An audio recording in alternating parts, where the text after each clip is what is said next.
귀로 듣는 간호조무사 기간조, 귀로 듣는 요양보호사 기호보입니다.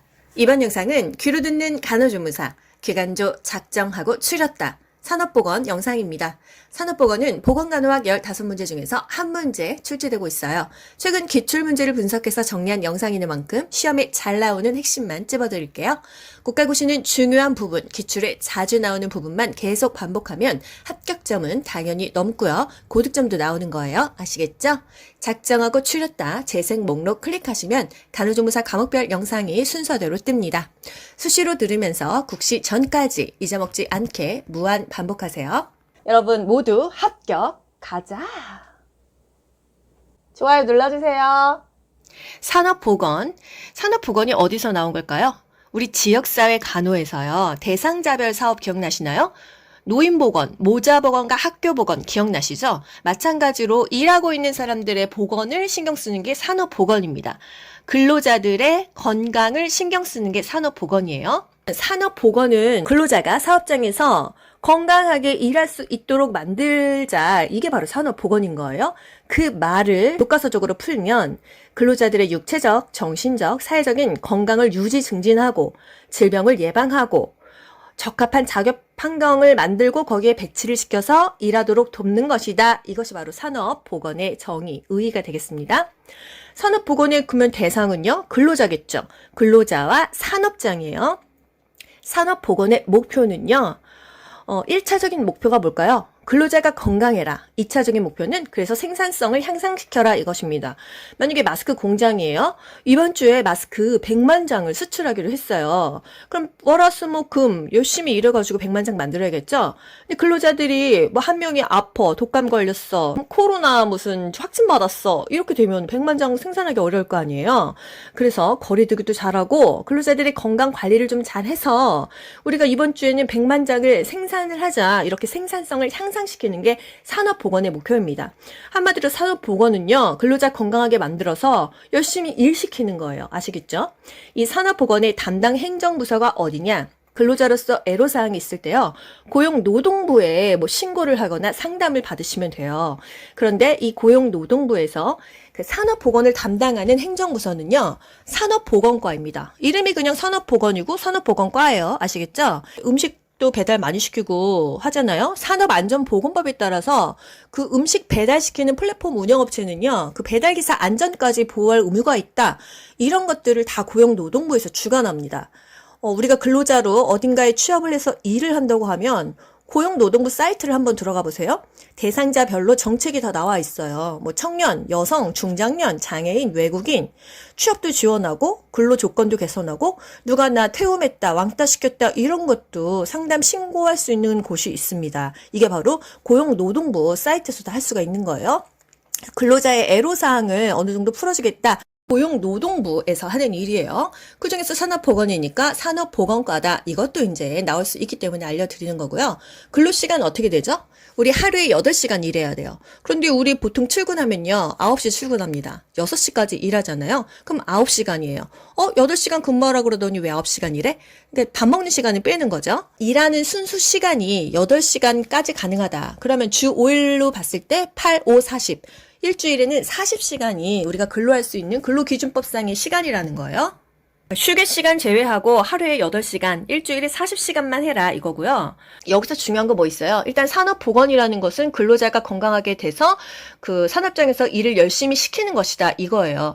산업보건의 목표가 뭐냐, 1차적인 목표가 뭐냐, 2차적인 목표가 뭐냐 물어보는데요. 1차적으로는 일단 건강해야 됩니다. 그래야 일을 시켜서 생산성이 향상되니까요. 산업보건 담당하는 곳 어디라고요? 고용노동부 중에서 산업보건과이다. 쉽죠? 어려운 거 없습니다. 2번 근로자의 건강진단. 1차 건강진단, 근로자 전원에게 실시해야 한다. 근로자에게 1차 건강진단을 하는 목적. 근로자들에게 건강 진단을 하는 목적은요. 일단 건강한지 아닌지 건강 수준을 파악합니다. 근로자 전원에게 다 실시를 해요. 이게 건강 진단을 했는데 근로자가 어디가 안 좋아. 그러면 그 근로자를 다른 쪽으로 배치시거나 해야겠죠. 왜? 회사 입장에서는 그런 거예요. 산업장 입장에서는. 그래서 건강 진단하는 목적은 한마디로 작업장에서 부적합한 근로자를 색출하고 알맞은 작업에 배치시키기 위해서이다. 예를 들어서 마스크 공장이었어요. 근데 눈이 굉장히 침침한 근로자일 수 있잖아요. 근데 그 조그마한 그 귀에 거는 그 끈을 막 이렇게 접착을 해야 되는 거예요. 그런 업무는 어렵지만 눈이 그렇게 시력이 안 좋은지 건강 검진하고 알게 되는 거죠. 하지만 그냥 포장하는 거, 비닐에 다 만들어 놓은 마스크를 포장하는 작업은 할 수 있다는 거죠. 꼼꼼한 작업은 못해도 좀 이렇게 굵직한 작업은 할 수 있다. 그래서 건강 진단을 하는 목적이 뭐라고요? 그 작업장에서 약간 이 일을 시키기에는 부적합해. 그러면 이 사람을 색출을 해서 알맞은 작업장에 재배치시킨다. 이것입니다. 뭐 현실은 자르겠죠. 그리고 일 잘하는 사람을 뽑겠지만 교과서에서 어떻게 그 근로자를 색출해서 잘라라 이렇게 하겠습니까? 그래서 그냥 적합한 작업에 배치시키기 위해서 맞는 일을 시키기 위해서 이렇게 하는 게 건강진단의 목적이다. 건강진단을 하고 뭐 산업보건을 하고 이거는 한마디로 우리 개인보다는 회사의 입장에서 생각을 하시면 다 답이 나오는 그런 문제들입니다. 근로자가 받아야 할 건강진단에는 5가지가 있어요. 일반 건강진단, 그냥 일반적으로 받는 거죠. 더군다나 사무실에서 일하는 사람은 2년에 한 번입니다. 좀 외근직, 그런 거는 1년에 한 번이고요. 특수건강진단, 말해서 뭔가 특수하잖아요. 유해인자에 노출되는 업무에 종사하는 근로자들. 뭐 전자파나 방사능이나 어떤 그 반도체 이런 데서 일하는 사람들은 막 옷 되게 특이한 거 입고 하잖아요. 유해 인자에 노출되는 업무에 종사하는 사람들은 특수 건강 진단을 합니다. 배치 전 건강 진단. 이 이름에 답이 있어요. 어딘가 배치하기 전에 하는 건강 진단이에요. 왜? 해당 작업에 배치하기 전에 실시를 해서 이 일에 적합한지를 색출해야 될 거 아니에요. 또 수시 건강 진단, 뭔가 수시로 한다는 느낌이 들죠? 왜 수시로 할까요? 아프니까 수시로 건강 진단을 하겠죠? 이 특수 건강 진단을 했던 그 대상자 중에서 의학적 소견이 있는 사람이 수시 건강 진단을 합니다. 어딘가 아파, 건강에 장애가 있는 증상이 보여, 또는 의학적 소견이 있어. 의학적 소견이 있다는 것은 뭐 기침을 많이 하면은 혹시 결핵인가? 이런 소견이 있다는 거죠. 증상으로 이 병을 예견할 수 있다는 거예요. 요즘에 열이 갑자기 나고 뭐 몸살 기운 있고 그러면 혹시 코로나 아니야? 우리 이렇게 예견할 수 있는 것처럼 이런 의학적 소견이 있을 때 수시 건강 진단합니다. 수시로 병원 간다 생각하시면 되겠죠. 임시 건강 진단. 임시로 하는 거예요. 왜 임시로 할까요? 나라에 뭐 뭔 일이 터진 거예요. 예를 들어서 뭐 그 근로기준법을 안 지켜가지고 과로로 쿠팡 그 직원들이 막 그 과로사로 죽었어. 그러면 지방고용노동관서의 장이 임시로 직원들 건강진단하세요. 이렇게 떨어진 거죠. 그래서 일반적인 건강진단을 받기도 하고 유해인자에 노출되면 특수한 건강진단을 받는데 이 중에서 아픈 사람, 의학적으로 뭔가 소견이 있다 하면은 수시로 또 건강진단을 받고 어떤 작업에 배치하기 전에 배치 전 건강진단도 하고 뭔 일 터졌어. 그러면 임시로 건강진단을 받는다. 여러분 이해 가시죠? 달달 외우지 않으셔도 돼요. 이런 게 있더라만 알고 넘어가세요. 3번 산업재해. 산업재해는요, 그 뜻이 중요합니다. 일하다가 재해를 입는 거예요. 그럼 내가 이거 원한 건가요? 원한 게 아니죠. 계획했어요? 아니죠. 내가 다칠 거를 계획하는 사람이 어디 있겠어요? 그래서 요게 가끔 시험에 나오는데요. 산업재해라는 것은 근로자가 업무 도중에 원하지도 않고 계획하지도 않은 사건이 바로 산업재해입니다. 우리가 교통사고 나는 거 누가 원했나요? 계획했나요? 마찬가지로 일하다가 다치는 거, 공장에서 작업하다가 손가락 잘리는 분들도 있잖아요. 원하지 않고 계획하지 않았지만 인면 손상됐고 상해가 일어난 것을 우리는 산업재해라고 합니다. 산업재해가 일어났어. 우리가 일하고 있잖아요. 어디다가 보상 신청하죠? 우리 복지를 부탁하는 거예요. 근로복지공단에다가. 재해 통계 지수라는 게 있어요. 강도건 중재, 요게 국가고시 시험 문제 수준은 아닙니다. 그냥 모의고사용, 뭐 잔잔한 문제집용인데요. 그냥 알고만 갈게요. 강도율, 도수율, 건수율, 중동률, 재해율. 이런 것들이 재해통계의 지수로 나타나고 있다. 이 중에서 산업재해 지표라고 하면은 도수율을 생각할 수 있어요. 왜? 내가 일을 하고 있는데 근로시간 중에 발생되는 재해 건수가 도수율이거든요. 만약에 마스크 공장에서요, 1시간 동안 2명이 재해를 입었어. 그게 바로 도수율입니다. 산업재해 지표를 알 수 있는 건 도수율입니다. 이게 어떻게 문제가 나올 수 있냐? 다음 중 재해 통계 지수가 아닌 것은 해서 강도건 중재 이외에 어떤 것이 들어가면 아니겠죠? 이해되시죠? 산업재해를 예방하려면 어떻게 해야 돼요? 필요하지 않아야 돼요. 다치지 않으면 됩니다. 산업 피로라는 건 뭐예요?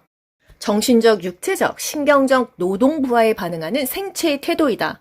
사실 출근하려고 하면 일요일 밤부터 피곤하지 않습니까? 그래서 정신적으로, 육체적으로, 신경적으로 나 일하러만 가면은 그 미쓰김이 나를 괴롭혀. 이런 모든 것들이 피로감을 주잖아요. 그래서 산업 피로의 증상은 보통 피로, 과로, 곤비 이런 것도 있다. 그래서 예방하려면 어떻게 해야 되냐? 적절하게 휴식하고 영양 섭취도 잘 해서 예방하는 게 좋다.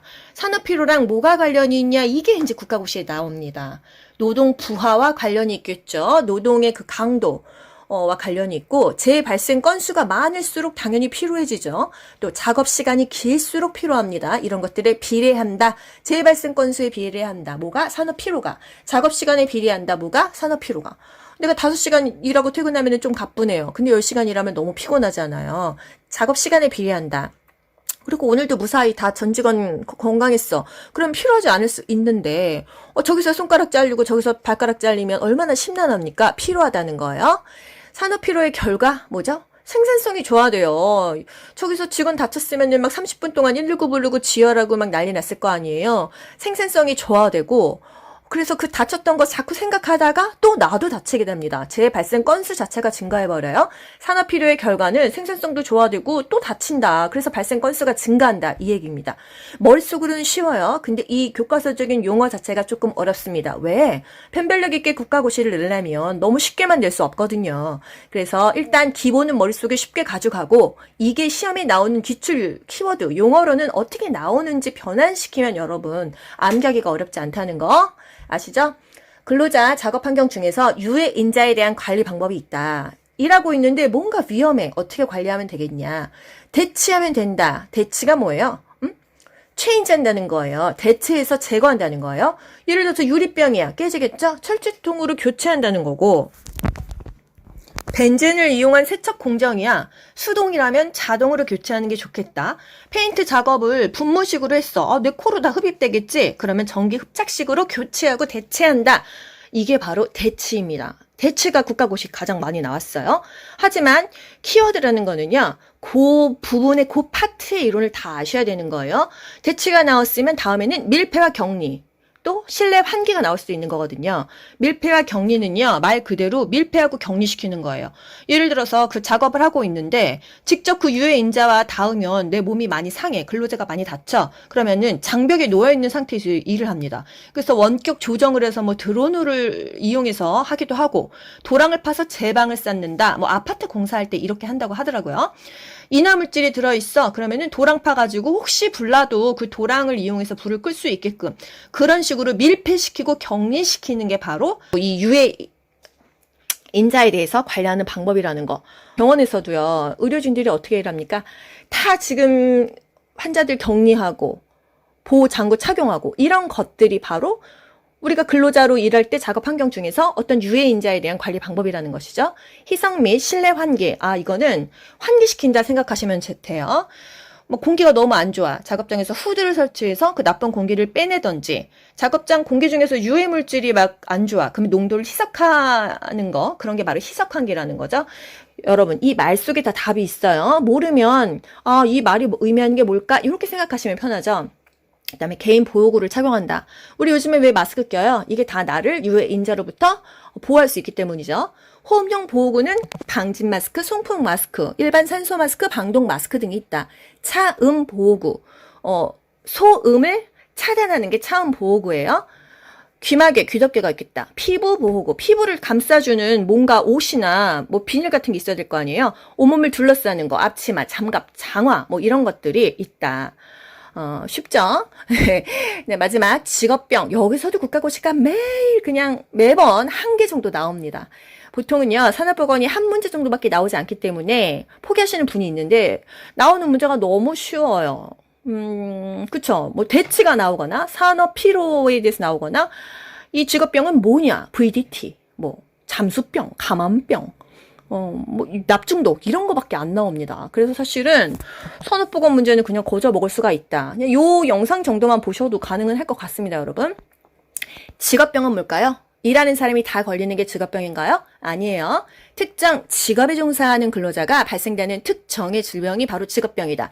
직업병 의의가 중요합니다. 아까 산업재해가 뭐였어요? 일하다가 원하지도 않고 계획하지도 않았는데 다쳤어. 이게 산업재해였죠. 산업 피로는 뭐였어요? 노동 부하에 반응하는 내 그 몸의 태도, 생체의 태도가 바로 산업 피로였어요. 또 직업병은요, 특정한 직업에 종사하다가 생기는 게 직업병입니다. 예를 들어서 제가 유튜브를 해요. 이런 영상을 만들려면은 이렇게 추려가지고 다 타이핑을 쳐야 되잖아요. 타이핑을 치고 컴퓨터도 많이 보고요. 뭐 편집하느냐고 계속 오래 앉아 있고요. 이러다 보면 저는 VDT 증후군이 생길 수가 있어요. 왜? 장시간 컴퓨터를 해서 생겼다 하면은 VDT 증후군, 경경환 증후군, 어깨가 딱딱해지고 손바디가 쑤시고 온몸이 그냥 아프고 요런 게 한마디로 직업병일 수 있다. 이 직업병은 어떻다고요? 특정 직업에 종사하는 근로자에게 발생되는 특정의 질병이라는 거예요. 특정 직업이잖아요. 제가 지금 유튜브하고 이런 영상 만드니까 VDT가 온 거지. 제가 만약에 뭐 다른 일 하고 있으면 VDT가 오겠습니까? 해녀병, 잠수병, 감압병. 이게 뭐죠? 물속에 깊이 들어갔다가 굉장히 고압이죠. 높은 압력으로 몸이 눌려있다가 물속으로 나오면 그 압력이 가벼워지잖아요. 감압되잖아요. 그래서 병이 걸린다. 왜 이게 병이 걸리냐? 고압의 작업을 하고 나서 이렇게 위로 올라오면서 급속히 감압이 이루어질 때 이 체내에 있는 그 질소가스가 혈중으로 배출된대요. 그래서 공기 색전증을 일으키면서 병이 생긴다고 합니다.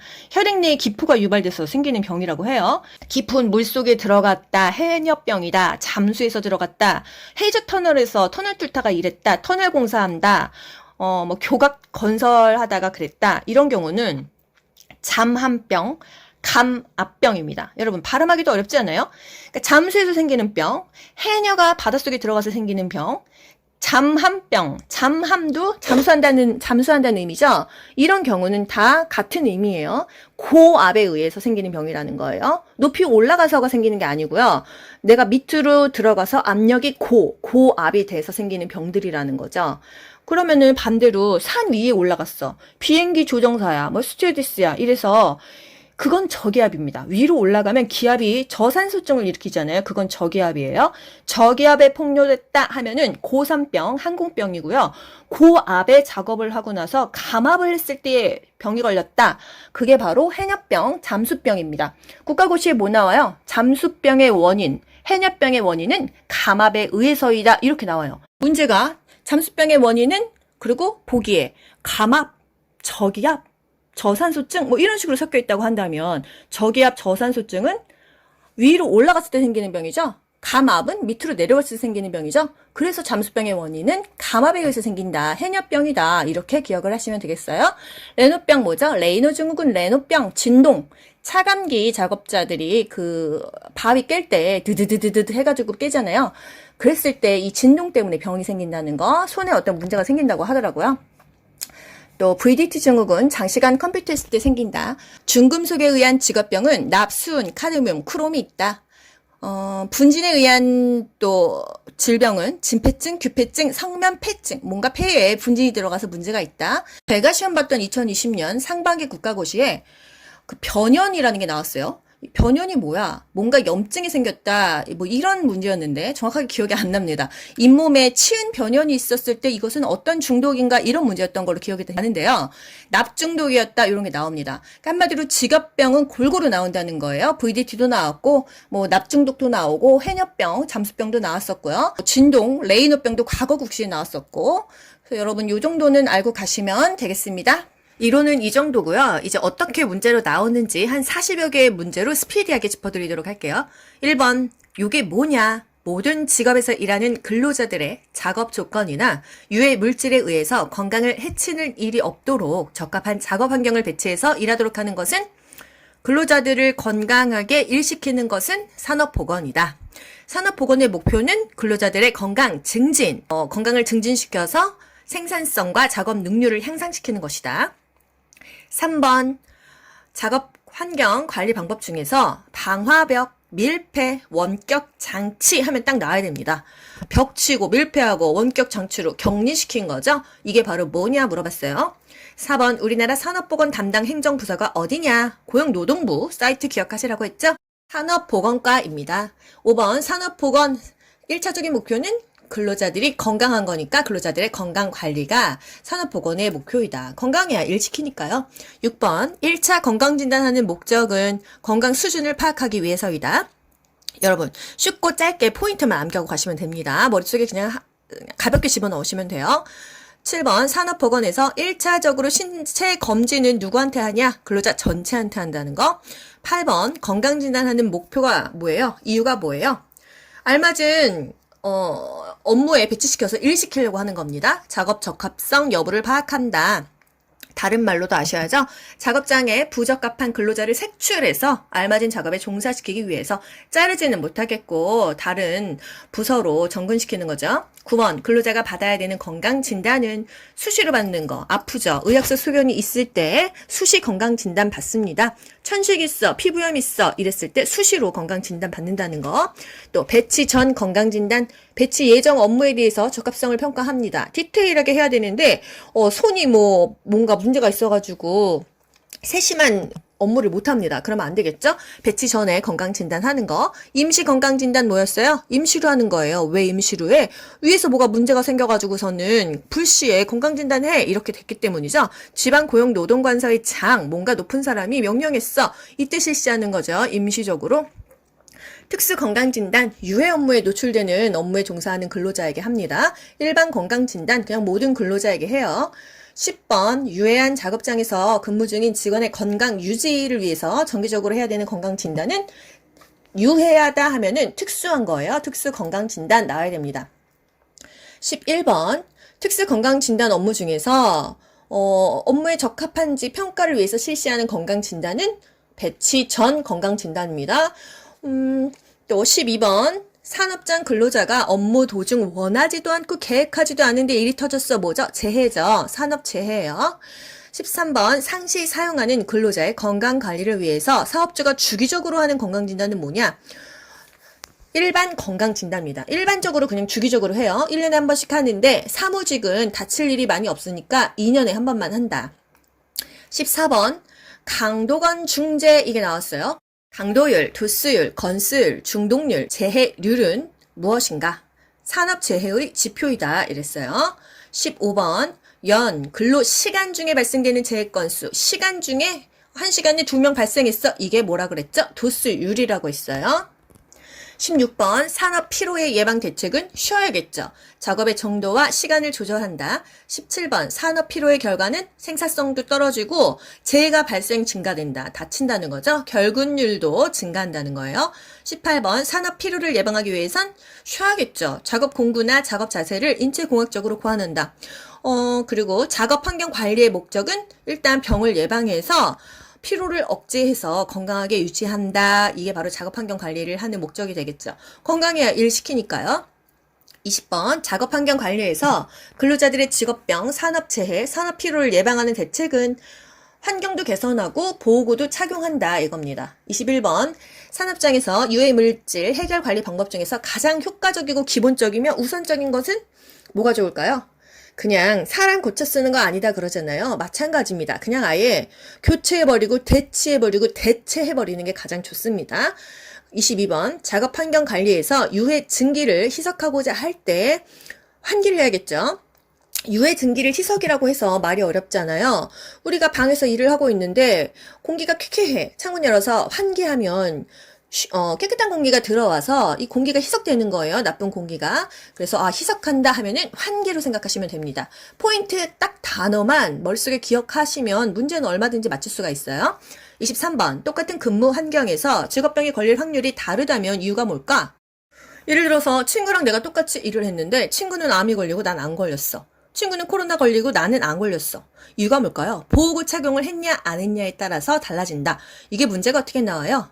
똑같은 근무 환경에서 암에 걸렸다면 이유가 뭘까? 보호구를 착용했기 때문이다. 이런 식으로 문제가 나옵니다. 24번 특정한 직업에 종사하는 사람에게 나타나는 특정의 질병. 제가 유튜브를 하기 때문에 나타나는 특정한 질병 VDT. 이게 뭘까요? 이게 바로 직업병입니다. 그 직업에 종사하기 때문에 생기지 이 직업을 종사하지 않으면 생기지 않는 병이에요. 그리고 제가 병원에서 또 일할 때는 항상 감사합니다. 뭐뭐 치과병원입니다. 감사합니다. 뭐뭐 피부과입니다. 이게 이제 멘트가 배어 있어서 가끔씩 친구 전화 왔을 때도 그런 멘트가 나갈 뻔한 적이 있습니다. 그게 뭐죠? 직업병이에요. 하지만 이건 질병은 아니더라는 거. 그래서 그 특정 직업을 종사했을 때 특징이 나온다. 그게 직업병입니다. 그 일을 했기 때문에 아픈 거예요. 네, 25번 직업병은 빨리빨리 이게 진단이 돼요? 아니죠. 오랜 시간에 걸쳐서 점진적으로 발생을 합니다. 그래서 만성인 경우가 많아요. 조기 발견이 어렵죠. 왜? 내가 그냥 몸이 아픈 건지, 이 직업을 해서 아픈 건지, 오늘 컨디션이 안 좋은 건지, 그냥 피곤한 건지 잘 몰라요. 그래서 특수 검진으로 판정이 가능합니다.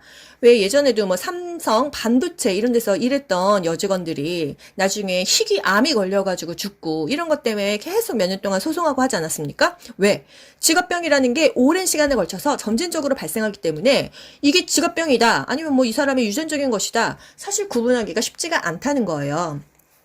또 26번 작업 시에 고압하에서 하면 딱 나와야 되죠. 물속에 들었는데 압력이 너무 세 고압이죠. 근데 올라가니까 감압돼 압력이 점점 약해질 때 오히려 이 병이 생긴다. 이게 뭐죠? 잠수병, 잠한병, 감압병, 해녀병 다 같은 말이에요. 27번 교량공, 터널공사, 잠수부 물밑으로 내려갔어. 그건 뭐예요? 잠한병, 감압병이다. 해녀병이다. 고기압에 노출돼가지고 감압됐을 때 관절염, 근육통, 뭐 가슴 아픔, 흉통을 다 호소한다는 거. 28번 차감기 하면 드드드드드 레노병, 레노증후군 딱 나와야 돼요. 진동 때문에 아픈 거. 29번 중금속에 의한 직업병 4가지. 수은, 카드뮴, 크롬. 수은 하면은 수미, 미나마타병 기억나시죠? 카드뮴 하면은 카드 이빠이 긁었어. 이타이 병이에요. 30번 납 중독의 원인은 인쇄공, 페인트공, 축전기, 배터리, 제조 원료, 납 중독 중요합니다. 국시에 자주 나오죠? 문제집에도 자주 나오죠? 납 중독하면은 뭔가 피랑 관련시키시면 돼요. 빈혈이 있다든지, 월경을 안 해. 그리고 유산이 돼. 다 피를 볼 수 있잖아요. 신경 장애가 온다. 이게 납중독의 어떤 증상입니다. 원인은 뭐야? 인쇄공. 그 인쇄에서 그 날아다니는 그 물감이 뭐 몸에 안 좋다는 거죠. 또 페인트 냄새 엄청 심하잖아요. 또 배터리 제조 원료가 안 좋다. 31번 미나마타병 하면은 수은을 생각하셔야 되는데요. 수은도 그냥 수은도 있고 메틸 수은도 있습니다. 구내염, 근육의 진전, 또 중추신경 장애, 단백뇨 하면은 미나마타병, 수은 때문에 미나마타병이 생긴다. 32번 이타이 하면은 카드뮴 생각하셔야 돼요. 카드 이빠이 긁었다 기억하자고요. 고려나증 하면은 이타이예요. 카드 이빠이 긁어서 골 빠졌다 고려나증. 33번 비중격 천공의 원인 물질은 크롬이다. 비중격 천공이 뭐예요? 코빗자잖아요. 콧구멍 속에 구멍이 생깁니다. 그래서 코 연골이 뻥 뚫려버려요. 코피도 나오겠죠. 뭔가 필터링도 안 되겠죠. 주로 후천성으로 생긴다. 크롬에 노출됐을 때 비중격 천공이 생긴다. 34번 근로자의 조혈 기능 장애, 재생 불량성 빈혈을 가져오는 예측 물질은 벤젠이다. 벤젠이라고 합니다. 우리 좀 전에 벤젠 어디서 들었는데 뭐였죠? 유해인자 그 관리할 때 대치 또는 제거해서 벤젠을 이용한 세척 공정을 할 때 수동에서 자동으로 교체하는 것을 대체라고 했었잖아요. 벤젠이 어디 안 좋다? 조혈기능 장애도 오고 재생불량성 빈혈, 피와 관련되어 있는 것으로 굉장히 몸에 안 좋다는 거예요. 35번 컴퓨터 작업하면은 VDT 딱 나오죠? 근골격계 증상 쑤시는 거예요. 수근간 증후군. VDT는요, 이 손이 굉장히 쑤십니다. 이게 젓가락질도 힘들어요. 정신신경장애를 호소한다. 여러분, VDT가 좀 중요하거든요. 유튜브를 기억하세요. 기관조가 유튜브 하면 VDT가 온다. 그래서 수근간 증후군, 여기 삭신 쑤시는 거, 근골격계 증상도 오고, 엄청 히스테리컬해지고 예민해질 수 있다. 정신신경장애를 호소한다면 이거는 VDT다. 경경환 증후군이다. 같은 말로 볼 수 있습니다. 증상이 경경환, 어깨가 딱딱하게 굳는 것이다. 이렇게 말할 수 있으니까요. 36번 진폐증 중에서 발암 가능성이 가장 큰 것은 성면폐증이래요. 성면이 안 좋으니까. 37번 직업병 예방을 위해서는 작업 환경을 개선해라. 38번 직업병 예방하는 대책 3가지 뭘까요? 대치, 격리, 환기라고 합니다. 마지막 장이에요. 건설 현장에서 사고를 당한 근로자에게 적용 가능한 보험은 산재보험, 산업재해보상보험이죠. 산재보험입니다. 우리 다른 과목에서 뭐 배웠어요? 보건행정에서 국산, 건고노. 4대 보험, 강제적으로 우리나라는 일하면 무조건 뛰어가는 거, 그게 산재보험입니다. 그래서 근로자가 사고 당했을 때는 내가 냈던 그 4대 보험 중에서 산재보험 혜택을 받습니다. 의료 지원도 받고 돈도 받잖아요. 네, 근로자가 산업재해보상 판정을 받을 수 있는 기관은 근로복지공단이에요. 근로자의 복지가 올라가겠죠? 근로복지공단이다. 또 가족 구성원 중에서 소득자가 심각한 질병에 걸리거나 사망했을 때 긴급 지원 요청을 해가지고 받을 수 있는 제도가 뭐냐? 긴급 복지 지원 제도입니다. 또 가정폭력이나 화재 등으로 생계유지가 어려워 당장 잘 곳이 없어. 이런 경우 긴급 복지 지원 제도가 있다고 하네요. 수은 하면은 미나마타병, 수은 그 증상을 좀 알아야 돼요. 문제가 뭐 구내염이 있다, 불면증, 신경질적이다. 또 진전이 뭐예요? 안정시에 떨림, 우리 파킨슨병에서 배웠죠? 떨리는 거예요. 덜덜덜덜 손을 떤다던가. 사지마비, 수은 무섭네요. 사지마비, 언어장애. 수은 중독이 되려면 어떤 일을 해야 될까요? 제약회사 근무자, 건전지, 형광 등 이런 직업이면 또 아말감을 다루는 치과의사나 치위생서도 수은 중독에 걸릴 수가 있다는 거. 왜 예전에 아말감 보험 돼서 많이들 했잖아요. 근데 요즘엔 다 레진 치료를 하잖아요. 이게 수은이 있다. 그리고 형광등 깨먹으면은 거기에 수은이 있단 말을 하잖아요. 또 우리 체온 잴 때 구강 체온 계 안에 수은이 있어서 칵 깨물면 안 된다. 그래서 5세 미만의 아이들은 그 구강체온 재지 않는다. 이런 것까지 한 번씩 연결해서 기억하도록 하세요. 산업보건 여러분 긴 시간 고생 많이 하셨어요. 귀로 듣고 고득점 합격하는 비결이 귀간주에 있습니다. 여러분 모두 합격 가자. 안녕. 좋아요 눌러주세요.